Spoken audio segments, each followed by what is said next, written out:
Welcome viewers, প্রতিদিনের মতো আজও চলে এসেছি আমার লাঞ্চের থালি নিয়ে।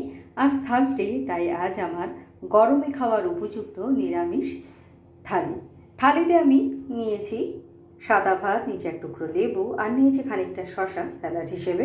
প্রথম পাতে খাওয়ার জন্য নিয়েছি ঢ্যাঁড়স ও আলু সেদ্ধ, যেটা আমি কাঁচা নুন, তেল ও কাঁচা লঙ্কা দিয়ে মেখে তৈরি করেছি। তারপরে নিয়েছি কয়েকটা পাঁপড় ভাজা, তার সাথে খাওয়ার জন্য নিয়েছি মটরের ডাল, যেটা আমি লাউ দিয়ে রান্না করেছি, আর ফোড়নে দিয়েছি 5 ফোড়ন শুকনো লঙ্কা আর একটু আদা বাটা দিয়ে নামিয়েছি।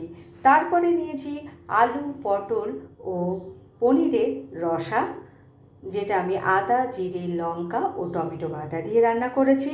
আর শেষ পাতে নিয়েছি টক দই।